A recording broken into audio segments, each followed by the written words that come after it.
Good morning. Welcome back to Shralp Stories. Thanks for tuning back in, everybody.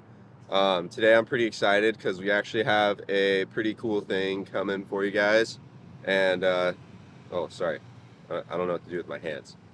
Oh, that's what we're doing. I'm going to teach you guys what to do with your hands. If you guys have seen Talladega Nights, you know what I'm doing. But it's probably a pretty bad reenactment of it. But anyway, I'm going to teach you guys what to do with your hands when you're surfing. I see a lot of people doing weird stuff with their hands. So, I'm going to teach you guys how to take some old style from some old surfers like Mickey Dora, Phil Edwards, Buttons, anybody. I'm going to teach you guys how to do some things like Tom Curran, Griffin Colapinto maybe, and even Mason Ho or Matt Archibald. So follow along. I'm going to go for a surf. We're going to review the footage and we're going to teach you guys a thing or two about hands. So come on.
Wow, upside down is mom.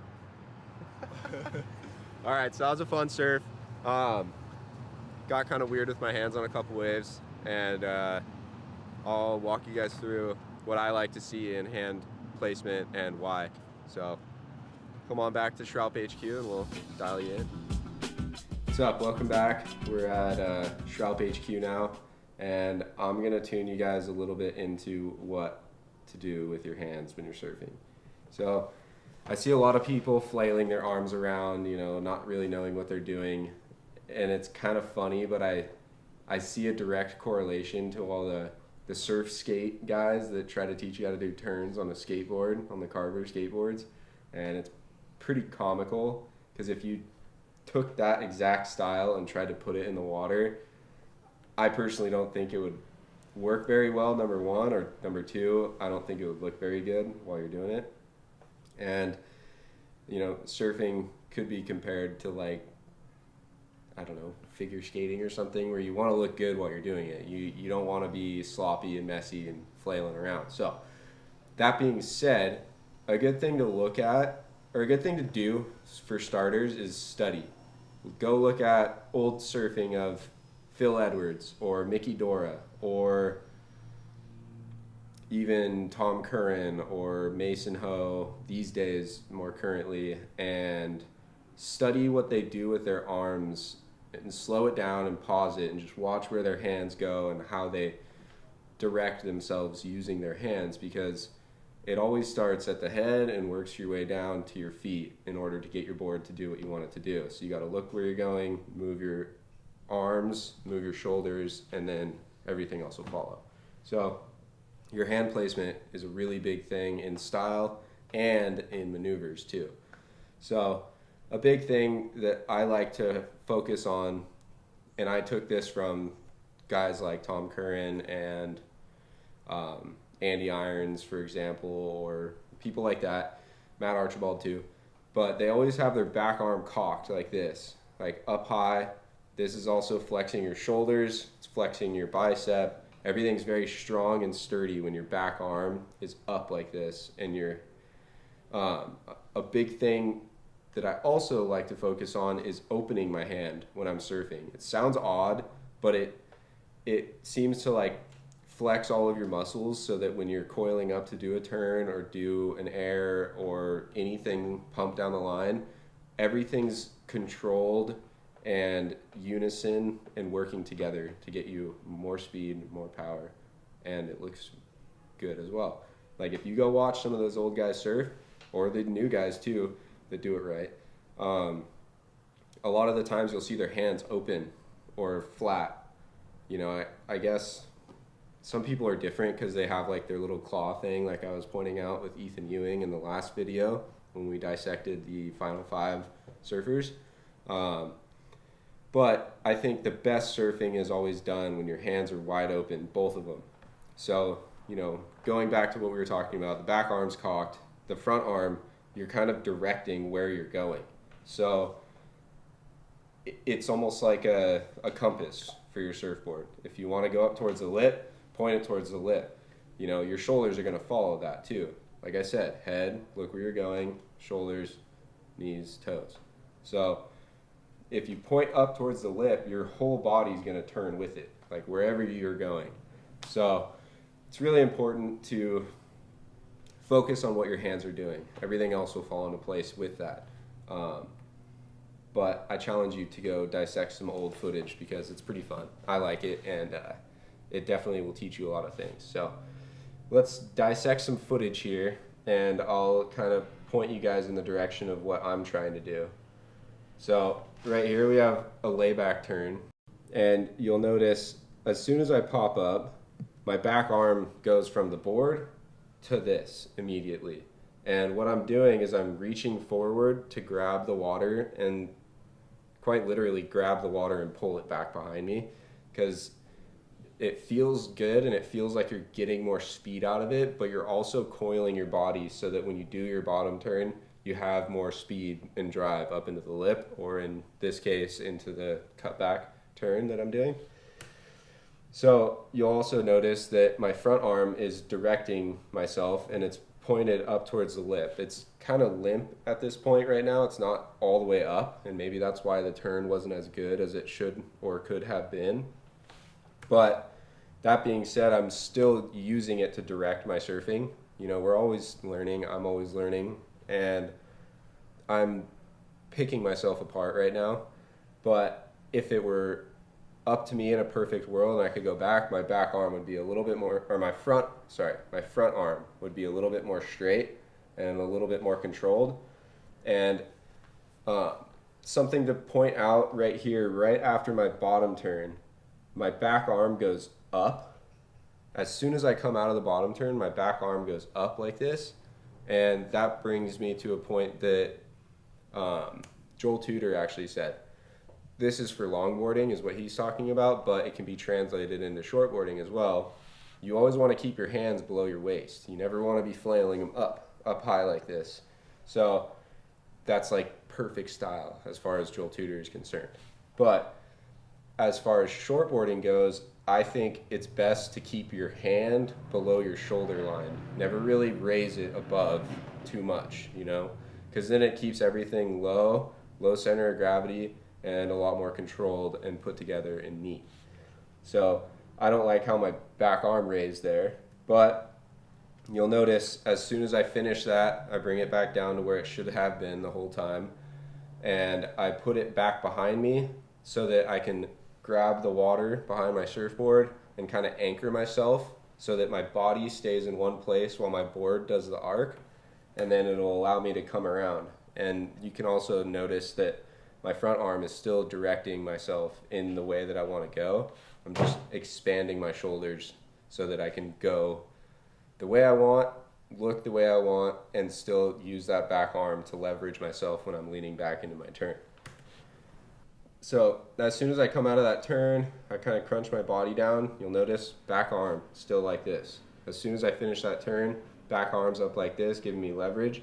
I keep my front arm low right here. I'm going slower, so it kind of allows me to look more neat and tidy rather than having it up flailing around and doing crazy things. So there is a time and a place when your arms can relax a little bit. You'll notice like Skip McCullough sometimes when he's doing his high lines and he's pumping down the line, his arms are pretty low. Sometimes he raises them just a little bit like this, but for the most part, they're very low, close to his waist, close to his body in the center line, and he's flowing in a very stylish way. So here I'm keeping my arms down. I cock up or I coil up and I go for this little air here. And I'm also gauging, you'll notice in this clip, I'm gauging where the rocks are at because there's plenty of them. And Salt Creek Point is notorious for taking fins off. So I'm trying not to do that. But here, my arm isn't really above my shoulders here, but it's close to it. But I'm still trying to keep everything low so that when I do go into this air, I'm controlled in a nice, not ornate, but like a nice manner, I guess. I don't know. And then I can spin kind of like a figure skater would, going back to my point earlier. When you're trying to spin, if your arms are like this, you're going to spin much slower than you would if they were like this. Now when you're surfing, you're not really going to be crossing your arms like this, but the closer you are together, the quicker you're going to spin around. So ideally, my arms would have been a little bit less flailed out. I don't really particularly like the way they looked on this air, but mind you, I was gauging all the rocks. Lots of things going on. The waves weren't great this morning too, so I had to really try to land airs and do stuff. So sometimes it takes your focus off, but that's a good example of keeping your arms in the same place. So maybe we can try to find another one. This next clip here, you'll notice I take off and I kind of stall so that I can stay right in the power source. And at this point, my hands are staying low. I kind of lose my balance a little bit, so they raise a slight amount. But as soon as I finish that little stall there, I'm in the power source of the wave, and I'm trying to time it to where I can hit the whitewash that I see coming towards me with as much speed and as much power as I possibly can. So I'm trying to stay right in that pocket for as long as possible to do one quick pump, a bottom turn, and then jam it. So front arms pointed where I want it to go, back arms starting to coil up and starting to get more power. In these slow parts of the wave, you can kind of let your arms go limp, just like I was saying with Skip McCullough. You can use that as style. You know, some longboarders and, you know, some shortboarders too, I guess, they like to do this thing with their hands when they go up to do little like pumps or high lines or stuff like that. Can look good. I've seen it look good before. I mean, I think I've seen clips of Ryan Birch or somebody like that, and they have little hand flicks that are kind of cool. If you do it too much, it looks a little weird in my opinion, but to each their own, I guess, to my point. Everyone's going to have different style, and everyone's going to do things differently, and that's what makes every surfer unique. But here, I'm trying to keep my arms down low, coil up that back arm, grab the water and flick it behind me, and point myself with my front arm exactly where I want to go. And I'm eyeing this lip section. So I'm eyeing the lip section. I kind of bobble here, right in this bottom turn. If you slow it down, you can see as soon as I do that bottom turn, my front foot, the water catches a little bit. So I'm digging too much into the water, going too slow. So it kind of slowed me down a little bit, almost fell over, kind of fall forward. And that's why my front arm gets so low and close to my deck. Ideally, it would be a little bit higher. But as soon as I'm about to hit this whitewash section, I bring that front or the back arm in front of my body so that I'm already starting to turn my body the way that I'm going to turn when I do the little blowtail thing, whatever you want to call this. I don't even know. But still pointing the front arm where I want to be, and you'll notice right before I hit this whitewash, if you pause it, my front hand is completely open and flexed. So I have a lot of power and a lot of control over what my board's going to be doing because I'm about to break my fins free and be sliding sideways and backwards kind of. I want to make sure that I have the most control over my board as possible, especially in the whitewash too, because it's kind of bumpy and weird. But I follow that back arm all the way around, put the front arm down into the water. As soon as I hit that whitewash section and I'm starting to spin, I put that front arm down into the water so that I have leverage again, just like I was saying on the first layback carve that I did. So you can kind of use the water to your advantage with your hands, you know, like a paddleboard surfer would do with their paddle when they're nose riding or doing turns. I've seen them do all kinds of different things, little airs and stuff. They use their paddle as leverage so they can lean on it and kind of pop themselves. So I'm kind of doing the same thing here with my hand and the surface tension of the water as I'm going past it. But I blow the fins out, carry that back arm all the way around. I notice that my tail's not going to go all the way back around. So I'm looking back over my back arm's shoulder so that I rotate this way and then I rotate back the same way. Now, if I would have committed to it completely, maybe I would have been able to complete the 360 all the way around. But in this case, it didn't work out, and I rotated out the same way that I came, I guess, is the best way I could explain that. But that being said, my back arm, the whole entire way through the turn, when I'm backwards, sliding, all of it, it's always like this. You know, it's maybe not quite as bent, maybe a little bit more straight, but it still has that same leverage point. My shoulders are flexed, everything's up and out of the water, and I keep it in the same place, and it, I don't know, maybe it doesn't look clean, maybe you don't like it, but I think I like it. So, you know, your front arm can kind of be doing whatever it's doing at that point, and you'll finish the turn, and that's a wrap. So I hope I taught you guys a little bit about what to do with your hands, because sometimes it can be confusing, and sometimes we get a little crazy and flail our arms around a little bit. I do it too, I'm guilty of it, so I'm not pointing any fingers, but I think it's something that I try to work on consistently with my surfing, is the style that I have and trying to figure out where my style fits with other surfers, pulling inspiration from people and applying it to myself when I go surf. A good way to practice it is skateboarding. You know, I think the carver skateboard guys get a little ridiculous with their hands and things that they do. They might be a little over the top, but next time you go to a skate park or a backyard pool or something like that, try to carve around the pool with as little hand movement as possible is the best way to do it, I think. Because if you move around too much, it looks crazy, like I keep saying. But thanks for tuning back in to Shralp Stories. If you live in Dana Point, California, you ought to go check out this place, Killer Dana Surf Shop. They got all the good gear, they got good boards, cheap wetsuits, and racetrack traction pads. So go in there, have a look. And they also sell Silent Rock. If you guys know what Silent Rock is, then you're cool. But if you don't, you should probably figure it out. So yeah, thanks Killer Dana for hooking us up. Tune back in next week and I will teach you how to do something cool. I don't know what it is yet, but we're gonna have to figure it out. So thanks for tuning back in. Like, comment, subscribe, do all the deal. And Connor and I'll catch you next week. All right, peace.